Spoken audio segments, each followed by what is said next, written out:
you listen to public radio, and I get the sense that you do, you recognize Chris Thile's name. He was a host of Live From Here. And if you're like me, you knew him from at least one of his gazillion other music projects, like his band Punch Brothers. I've been following his work for over 10 years, simultaneously singing my heart out to his recordings while being totally mind-boggled at his mandolin playing. It's a state he puts most of his fans in, so you can imagine how freaking thrilled I was to interview him live on stage at the Jorgensen Center for the Performing Arts at UConn Storrs last month, and then again via Zoom from my dining room table. So today, it's just me and Chris Thile and a whole lot of things I've always wanted to ask him. I'm Chion Wolf. That's coming up next on Audacious, right after the news.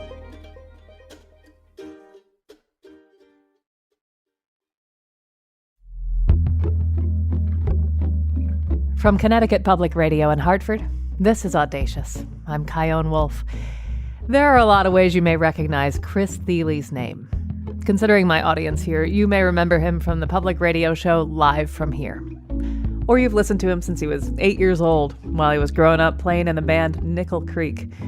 Maybe you heard his name in 2012, when he won a $500,000 MacArthur Genius Grant. Or if you're like me, you heard his voice through his band Punch Brothers. Now, whether you've heard every pluck of his mandolin, or if you're just tuning in and you're wondering how to spell Thile, it's Thile, this entire episode is just me and Chris and a bunch of things I always wanted to ask him. To celebrate his new solo album, Laysongs, which comes out on June 4th, Chris played a show at Jorgensen Center for the Performing Arts in Storrs last month. I moderated that conversation. Now, this being COVID time, it was being live streamed to several hundred people in 48 states and 4 countries, and when I joined him on stage after his set, if it were a full house, you would have heard, hearty chuckles and thunderous applause during our interview, but for now, you're going to have to vividly imagine it.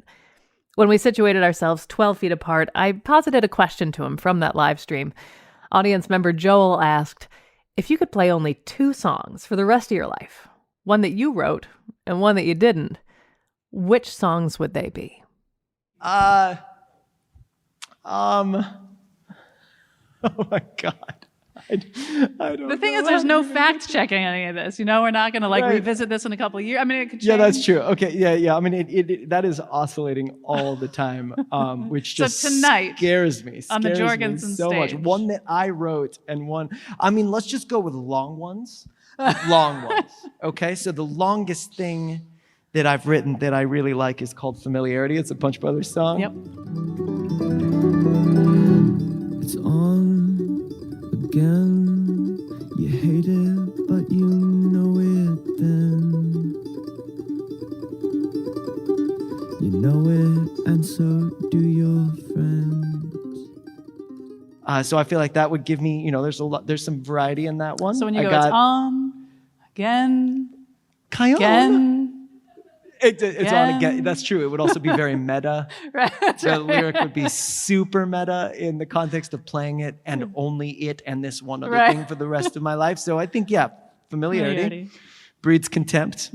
And then maybe another real long thing like Bach's D minor chaconne or something like that. Where I could just sit there and vibe out on that for 13 minutes and then repeat. So I'm only repeating after every 26 minutes or so with those 2 songs.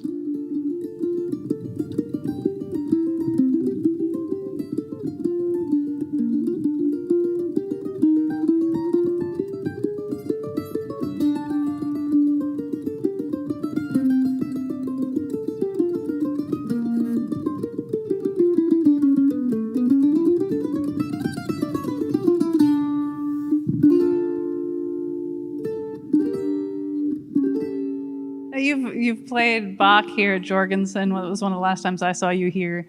And you played some for us tonight. What is it about Bach? It's such a, oh boy.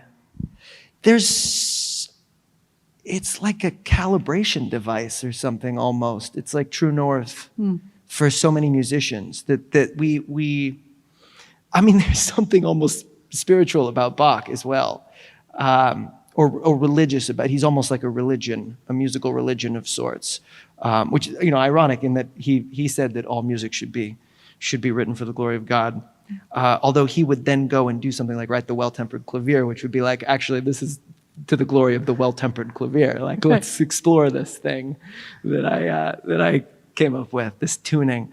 Or maybe he didn't come up with it, but he kind of did it better than it had been done before. So I think that with Bach, it was such a comprehensive musical life, so comprehensive. He was a master. Obviously, we think of the counterpoint, maybe before we think of anything else, but dude was one of the all-time great melodists as well, and then structurally, the way that he could take a looping, in essence, like an EDM style looping, electronic dance music style looping bass line, and spin it for 13 minutes into the D minor chaconne, which is one of the greatest pieces of music ever written.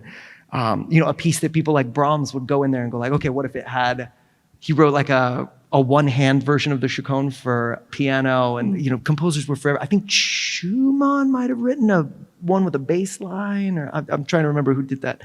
But when you're talking to musicians, you're getting to know a musician, and you start really getting in there late night, and you start doing something stupid like, who are the top 5 greatest musicians of all time? It's like the arguments start after number 1. It's like Bach and then who? It's like, obviously Bach that's boring. That's number 1. That's number 1. Nice. We can agree with it. Who are 2 through 5? And that's when you get some. See, that makes me think, as I was watching you tonight, I had this flash in my mind. What if Chris Thile could perform for Bach? How would you like that? I wouldn't know. If there's an afterlife or something. I would have a heart attack. No, I couldn't do it. Do you think he'd? I mean, let's be real here. You're pretty good at this stuff. Do you think he'd be impressed? No. You're like, get this guy out of my. No, I don't. I really don't. I mean, I would love. What I would give it. Since I was a little boy, there has never been too much attention for me. It's never happened once where I was like, okay, easy on the attention, y'all. So I would give it a try. I bet you would have never seen someone's hand shake so much. Because it's like, as much as I love, that's another reason I think I keep going to Bach, is that it is outside of my raisin. It's above my raisin. In that I grew up, my vocabulary comes from British folk Isles fiddle tune music. Like that's kind of such a huge part of what I do. So the Titan from Leipzig, is just kind of always, again, it's just this like, I'm not worthy. I'm going to go over here and try to play the C major fugue for a little while, and I still haven't gotten around to performing that one, even for non-Bach performing the C major fugue. I wonder, I'm sorry to interrupt. No, you're Another good. thing, and I know I'm not alone when I'm a big fan of the work you've done, and when I hear you play Bach, and I don't mean to compare you directly, I feel like your Venn diagrams overlap in the sense that there's this access in your brain to some sort of construction of a song and commitment to a story that you're telling that somehow transports all these people over time and makes us sort of forget how to breathe and what we're doing here and that we have feet. But do you... And it was then that he decided that Kion would write his next book. I'll at least do your audiobook.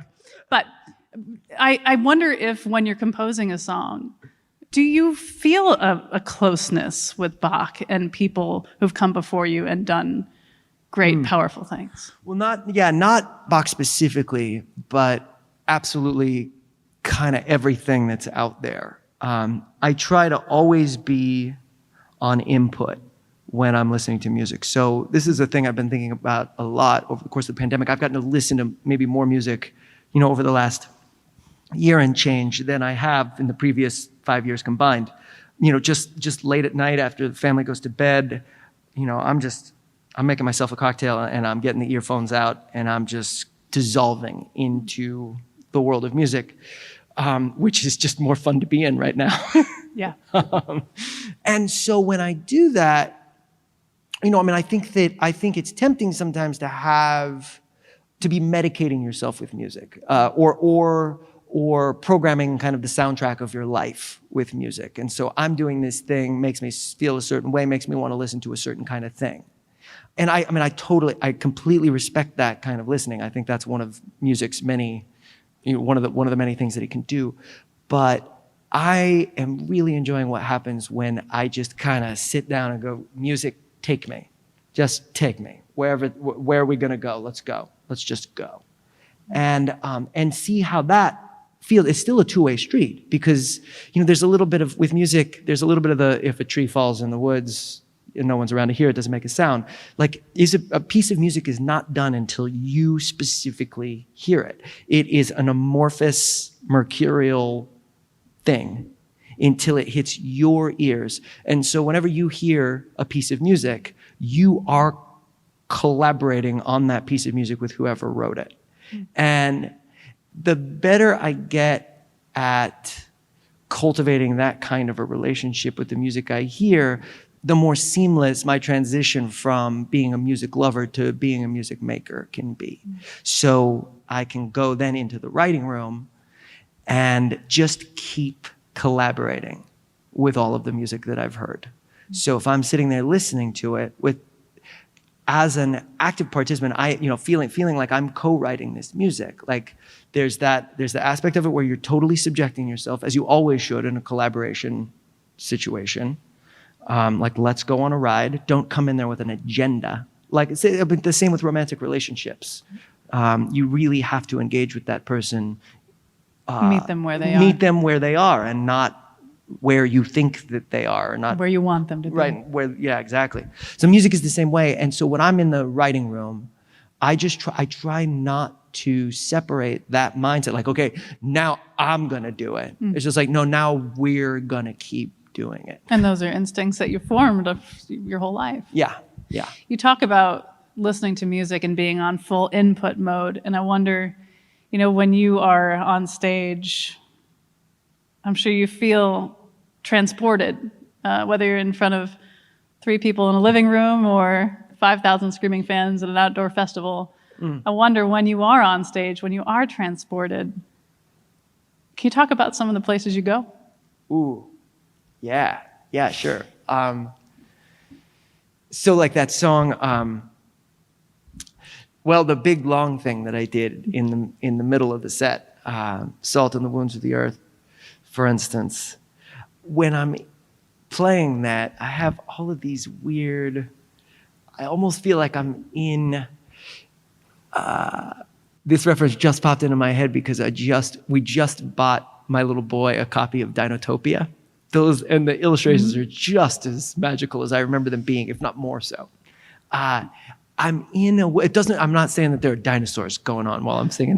But there's not dinosaurs. But there's let's be real. Not dinosaurs. Dinosaurs are awesome. But it's like, this world that I get into where I'm imagining myself in sort of a fantasy version of this world with these beings that may or may not have my best interest or the best interest of the people around me that I'm directly impacting by my capacity to feel superior, which is what that song is about. For me, I think it's about how these demons are using our desire to be good or to be good people.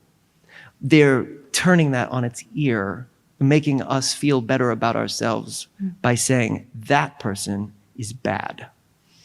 I am a good person, and the way I know that is because I'm better than that person. I feel like they're taking that purest, that instinct to be good and trying to show us people that we can just feel better than, which I feel is such a corrupting force. And that's all happening in this kind of like swirling the details are foggy. And it's just, it looks like those illustrations from Dinotopia. Demons are a recurring theme tonight. Have Yes. they been a recurring theme for a long time? Yeah. With how big a part fundamentalist Christianity played in my rearing, all kinds of religious imagery. It's a constant thing. Especially one of the great things about organized religion is singing with people. just singing with strangers Yeah, or you talk relatives. about communion and repetition and Communion, absolutely. Communion is the very, that's the thing I miss the most about being an active participant in organized religion, is singing with people and coming together over something that is not you, or that's not them either. That's not any of the people in that room.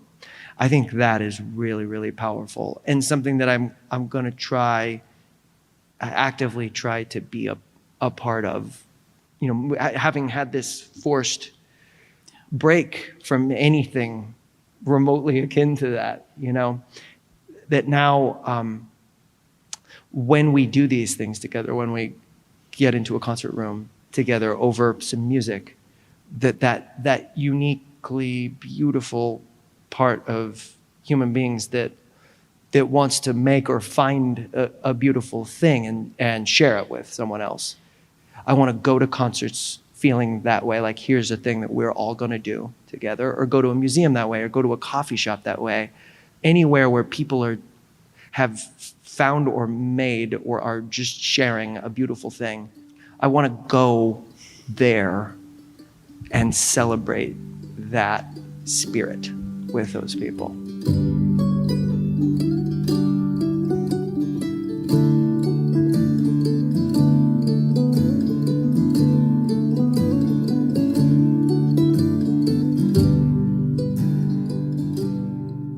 Obviously, we all know the mandolin is your bae.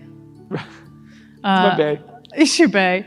I wonder if you ever feel constrained by the mandolin, or is it perfect? No, my relationship to it is actually, it's like my speaking voice. And I'm not particularly fond of my speaking voice, but it gets the job done, And that's exactly how I feel about the mandolin. It's just my voice. And there are things about it I don't love, just like with my speaking voice, it's a little reedy. And with the mandolin, I envy keyboard instruments a great deal, the lyricism possible on a cello or a violin, just like I envy James Earl Jones's voice. So I do think it's an appendage at this point. I feel like I know a lot about what it does, how to best cast it in the most flattering light. Like activate it. And kind of try and sweep the things that it's not as, the musical things that it's not as good at presenting, try to sweep them under the rug. And highlight, oh, look at this shiny, sparkly, tinkly thing that we're... Yeah, the things that make us... I found myself at some points when you would do really quick work, just shaking my head no. No, that's too much for my brain. I don't understand it. Do you remember the first time you had a mandolin in your hands? Yeah. Tell me about it. I was 5, and my parents had gone over to friends' houses, and this guy had a mandolin hanging up on his wall, it's called a Delta. They still have it. A Delta mandolin, cheap, probably from a Sears catalog kind of functional. Thing, but barely. And I freaked out though, because I had been seeing this guy play a mandolin at a pizza place in Carlsbad, California, and had kind of idolized the dude. He was a very charismatic fellow, and he played the mandolin, and so I would always pretend to be playing the mandolin. A tennis racket would be my mandolin. My parents had this ukulele, just inexplicably without strings, that would also be in it. I was probably lucky, right? So I didn't actually get locked in. Although we could be here talking about the first time you played the ukulele. Right. But so I freaked out, and the guy got it down, and I sat there the rest of the evening with that just on my lap, just kind of strumming it open, not fingering it, just strumming the thing. My parents were probably in heaven. Now that I have a 5-year-old boy, the idea that something that he would sit there with something for a couple hours, just petting it. I was petting it. Was it the sound? Was it the combination of the guy who was so intriguing? What was it? Yeah, it was. I know for sure that I was pretending to be that guy, but also the sound. Absolutely, the sound. I do love high-pitched things. Do you think that since it was the combination of that high pitch and just the sound of it, the singular sound of the mandolin, and this guy's vibe, do you think about that when you interact with young people or people in general who are interested in the mandolin, and you're the guy now? That when I have those kinds of experiences where I can sense that a young person is looking up to me in that way, that's just everything. That's a moment. That's such I feel like that's one of the least conflicted moments I ever have in my life about anything. You know, like this at least, this is good. This, I know this is good right here, what's happening right now. The Bach is okay. And but you, in talking to this kid about his mandolin. Being able to share music with a young person is because I remember, you know, my world just switches on with music. That's my earliest memories are of hearing music far before I got to sit down with that mandolin. And I would meet these people like John Moore who would take me seriously as a being, as a human, you know, not just like a little kid, but, oh, this person likes music, I can help them on their way. Like that I got to do that with Sarah Jarosz a little bit. She was, you know, not that much younger than me, but fairly. She approached you and she's like, I hope we jam sometime. Yeah, exactly. She was like 12 or 13, I think, maybe 12, and she came through an autograph line, a Nickel Creek autograph line, asked if I would jam with her sometime. And, you know, I don't know, she's just this little, she's a little girl in the autograph line. I'm like, yeah, totally, let's do it. And then, you know, a couple years later, there she was backstage at Rocky Grass with her mandolin, and started hearing her play. And she was like, do you want to play Red Haired Boy? And I most certainly do. I most certainly do. And you find there are these kids that'll come. There's this kid, Louis Phipps, up in the Boston area, I think, he's 8 or 9, and he's a songwriter. So he's not as much of an instrumentalist, which are generally the kids that I've gotten to interact with have been players first, and then the singing and the songwriting kind of develops over time. Sarah was writing fairly young, but even at first, it was like a mandolin connection. This kid Louis is just writing these beautiful songs, like about a raccoon that is leaving stuff in his driveway, and just these amazing songs with really interesting structures. And so to get to talk to him about songwriting at this point that is the best. It's the best. So this is my last question. I'm sorry I didn't get to more of our live stream questions. I get completely sucked into what we were talking about. But this all being said, this whole mandolin thing I think it's fair to say that it really worked out for you. And it's going to continue to work out for you. And so that being said, considering how full of purpose you feel when you talk to kids, if you could go back in time and talk to yourself as a 5-year-old strumming that mandolin in your lap, right, what would you say? I would say, hey, also learn the piano.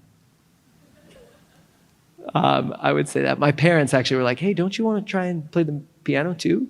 And I was like, no. I would be like that guy coming to the time machine. No, play the effing piano, dude. On you, look. I can't. I got nothing. And I want to so bad. Like tinkering away at the 2-part inventions right now on the piano, just trying to get it. But it's just. And I would also tell that little dude. I would tell him to learn another language besides English. That would be the next thing. And then after that, it would just be, just always remember that you can learn something from everyone that you meet. There is not one person you meet that you should feel anything other than in awe of. That's a thing that I would tell that little boy. He was a cocky little son of a bitch. It came around. But yeah, now I think it would be those 3 things. When we get back. It was a 5-year experience. And it feels really lovely to have the opportunity to just be a musician again. Chris Thile and I catch up again and talk about life after Live from Here. I'm Chion Wolf. This is Audacious. Stay with me.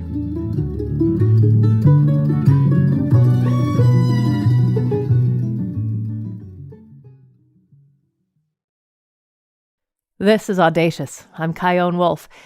You may know Chris Thile, previously the host of Live from Here and the lead singer of the band Punch Brothers, among about 1,000 other brilliant musical projects. You just heard a conversation we had live at Jorgensen Center for the Performing Arts at UConn Storrs last month, but like a lot of live performances, it was too short, so we caught up again via Zoom. One thing I kept thinking about between these two interviews was, in what ways does playing this often super emotional music affect him? I told him that the first time I heard his voice was thanks to my dear friend Jonathan. It was back in 2011, and we were talking about the concept of the dropped stitch. In some cultures, while weaving a rug, for example, people will intentionally drop a stitch because only God could make something perfect. Then Jonathan and I were talking about how that may apply to music, and I thought, there's so often one song in an album that just sucks. And thinking of it as a dropped stitch makes it a little easier to tolerate that song's existence within the context of the album. So I asked her, what's an album you think doesn't have a dropped stitch? And she answered without hesitation, Anti-Fogmatic by Punch Brothers. Now, I gave it a listen, and she was totally right. It's a compelling album, and even though Chris's voice and writing and playing are mesmerizing, what made me want to listen to every sound wave that band ever produced was a very specific 35-second moment in that album. There's a song called Missy. It's a beautiful song full of desire and anger and jealousy and honor, and the part of the song that made my stomach drop, the sound that made me suddenly vividly access what it felt like all the times I felt those emotions in myself, was this violin solo by Gabe Witcher. I'm going to start the song for you here, just a little bit leading into that solo. I told her 3 times, get thee behind me.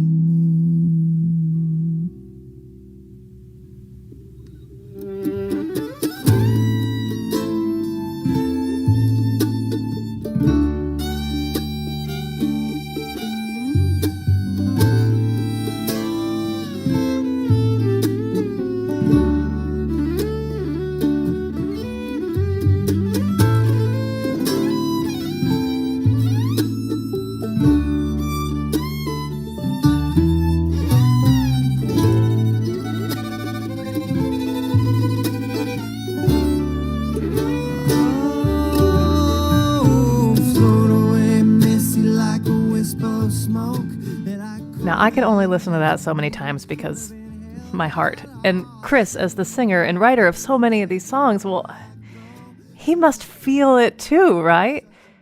So I wanted to know, are there any songs that he has to, be careful playing or not play too often because it just hurts too much? No, unless they're bad. That hurts me too much.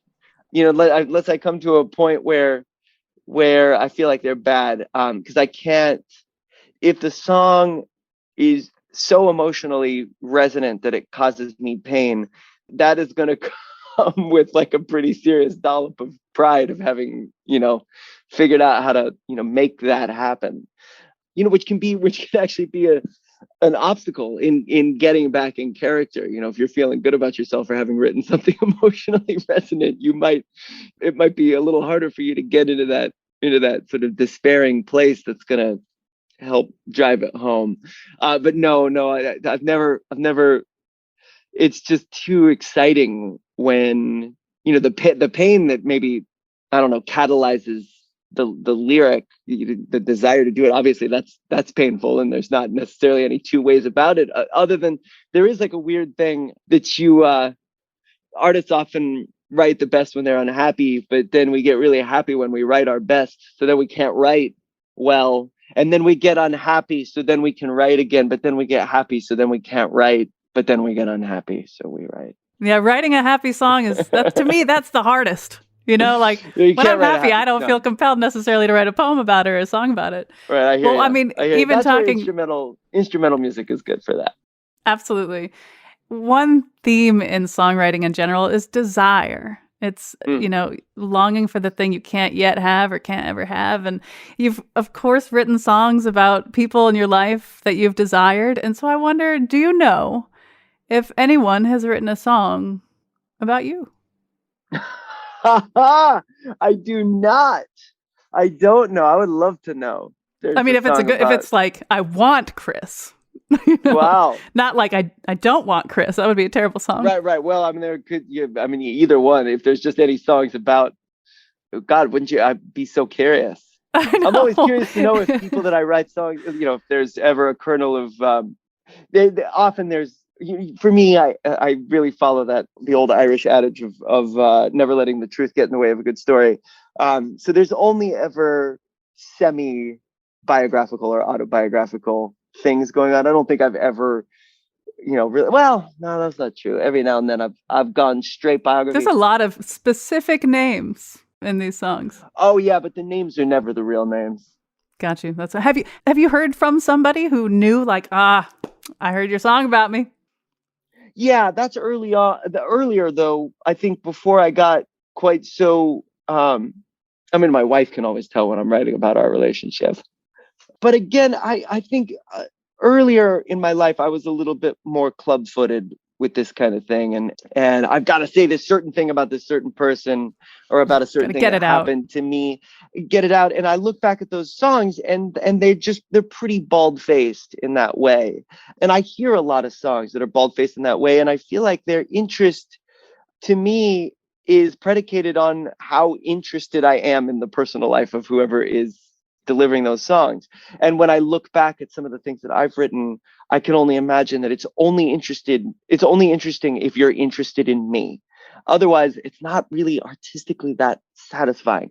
So just because I do feel that music's noblest aim is to help us tell the story of our lives, all of us, of being alive. And when you get, I think sometimes hyper specificity can define the building blocks and give people, really tactile, touchable building blocks with which to go in there and make the thing that they want to make.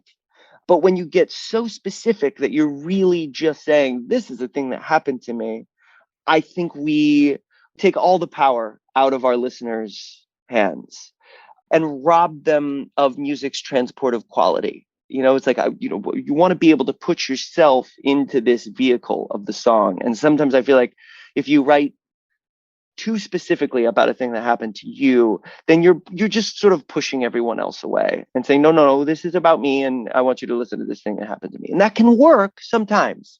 Sometimes that can be great. And if you write compellingly about a thing that happened to you that is unique, that can be amazing. I would look to someone like, I got that last Fiona Apple record. I think there's a lot of very specific things that happened, and she's so good at telling us those stories about things that I met. But also, she writes in such a way that you can plug yourself into them and find a spot for you in those narratives.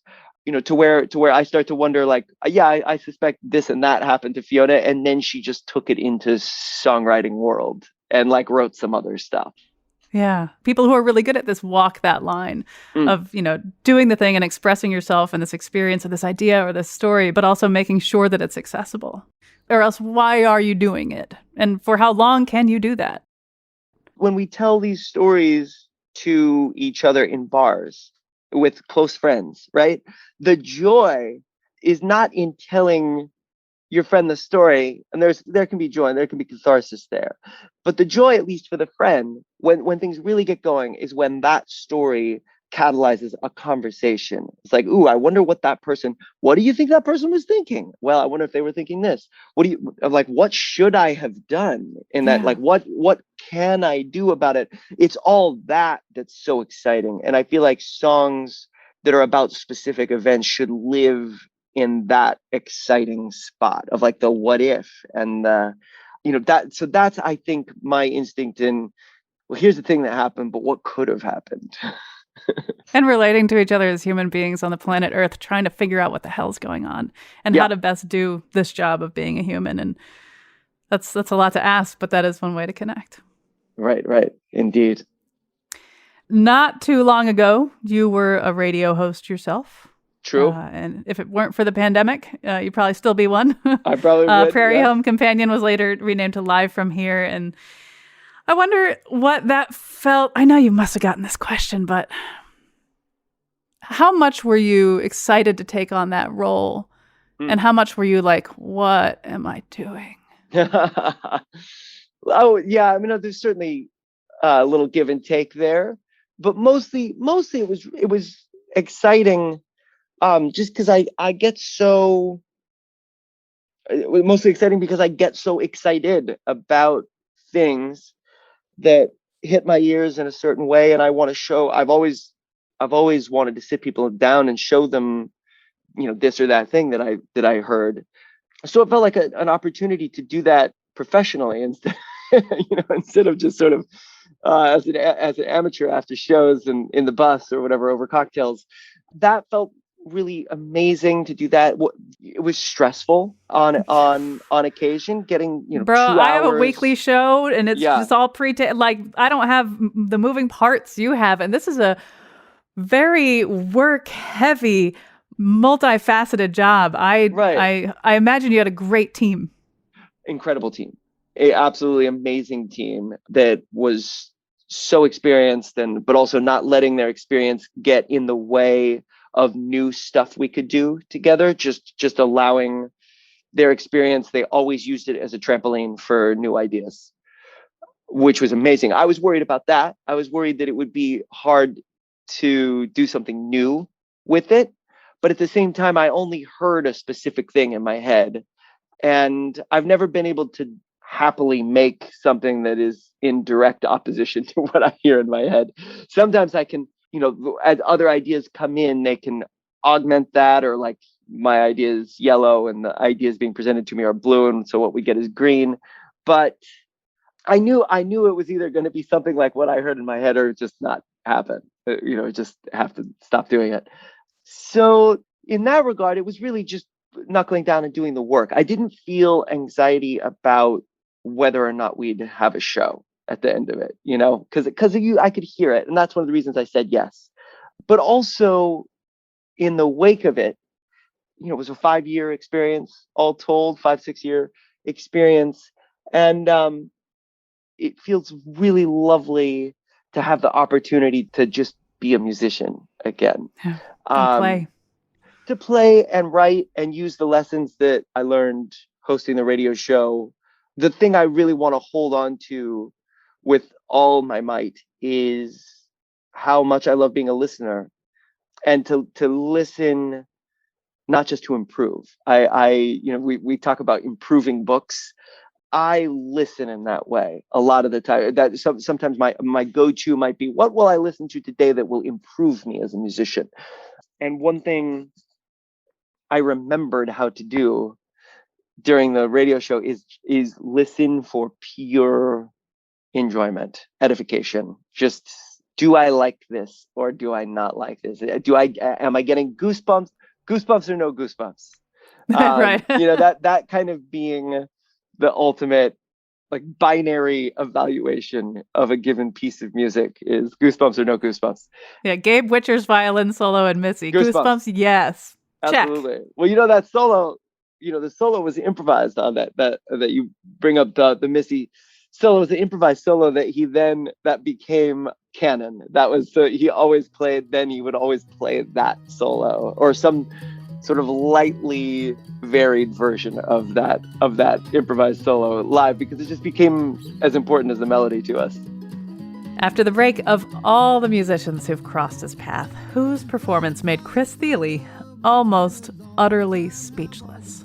The confidence and presence, the clarity with which she's performing what she's performing, I was deeply starstruck. I'm Kyone Wolf. Find out on Audacious. Be right back. Hearing prayers like mine, no need to answer. Nobody likes to know when they favors all they ever be. But there's this girl, this girl, this girl, this girl, this girl, and I'll be the happiest backslider.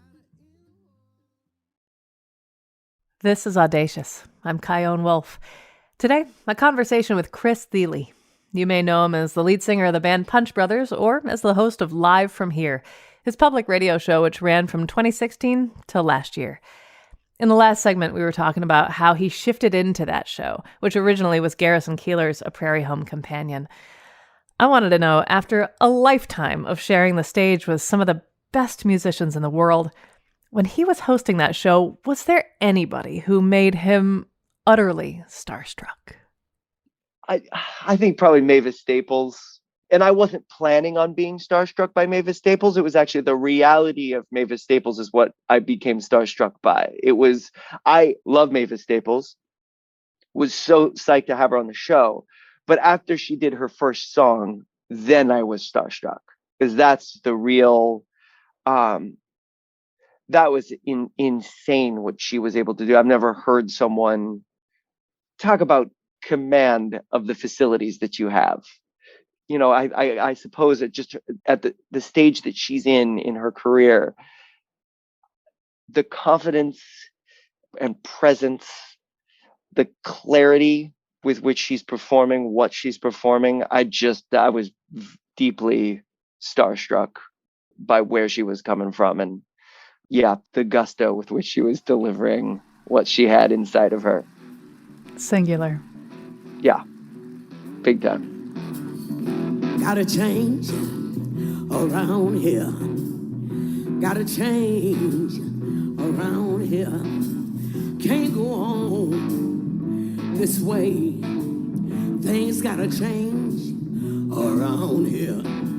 Say it loud, say it clear. Things gotta change around here. Fingers on the trigger. We are almost out of time, and I want to be respectful. So we gotta talk about Laysongs. It's out June 4th. Congratulations! And I know you've been through this process before. You've let plenty of albums out into the world.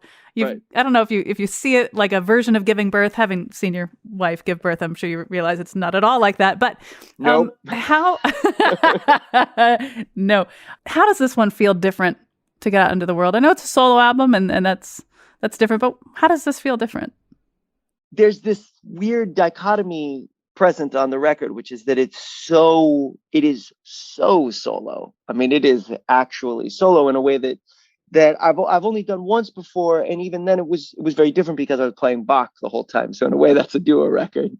I would never pretend that it's actually a duo record, but you're only playing someone else's music is quite different than when you're playing your own music and then curating a few kind of choice bits of music from another perspective to kind of contextualize and banter with ideas that you have on a topic. This time it's personal. It's very personal, but at the same time, it's a record about community, which felt, again, like knowing that I was going to be doing this solo and wanting there to be a reason to develop, produce, and release a solo record besides coronavirus. That's not a good enough reason. That's a fine reason for right now. But in the grand scheme of things, that's not a good reason to make a solo record. So I got real deep into the kind of thoughts I would have like as an adolescent sitting in a church service. I was raised in a very structured religious environment.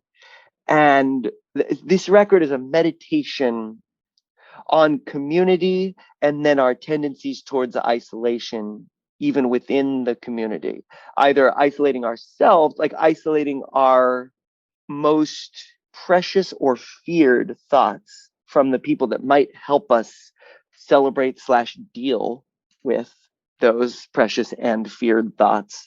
And then our tendencies to pod up those communities, to isolate those communities from the rest of humankind. Like, we are these kind of people and we hang out together. And I think through the pandemic, being deprived of those beloved communities that we participate in has caused me to realize how little advantage I have taken of being a part of those communities, and then how small I have been a part of encouraging those communities to be, how closed, how exclusionary we get, I think, left to our own devices.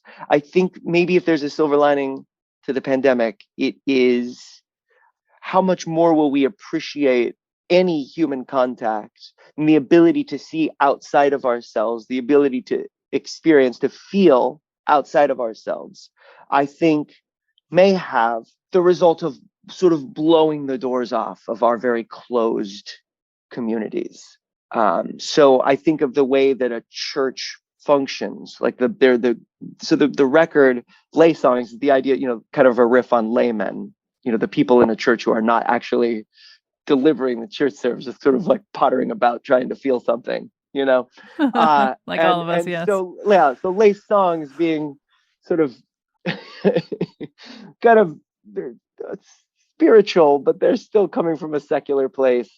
It's a meditation on community, the good and the bad parts of it, and how can we turn this thing, when you're in the center of community, when you're in the middle of active community, it's impossible to feel anything but great about it. Like, it just feels so good to be with our fellow human beings, that divorced of that opportunity, the way that I'm divorced of, for instance, my fellow Punch Brothers or fellow members of Nickel Creek, you can take a look at what some aspects of that may benefit from a little constructive criticism, and especially as we look at this world around us and realize the ways in which we have shut off certain kinds of people to certain activities that we enjoy or that we hold the dearest. I think it's an opportunity for us to look at our communities and see how we can be more open. Yeah. So, Chris, as we close the show out, I figure that I can ask you, which song from Laysongs do you think would be the most appropriate to use as we go out? Ooh. Considering all we talked about, I think probably Laysong. It's one of those you'll appreciate it sprawls. It sprawls, and it's about coming together, but over what now? We're champing at the bit to gather, and over what will we gather, I think, is the crucial question. And with whom? Hopefully with everything, with everybody, over everything.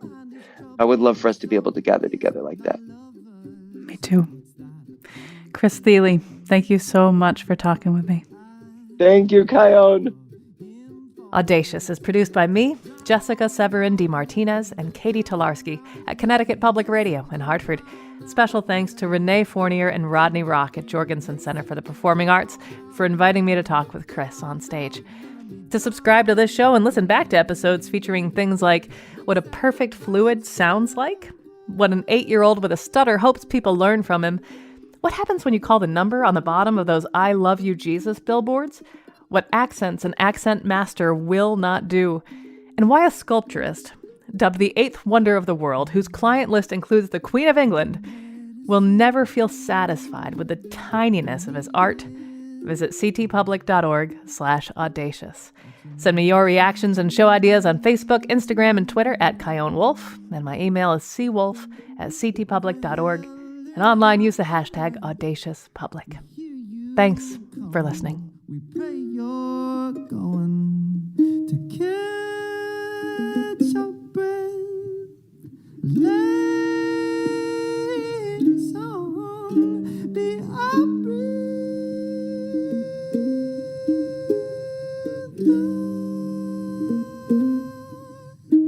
Bring us together.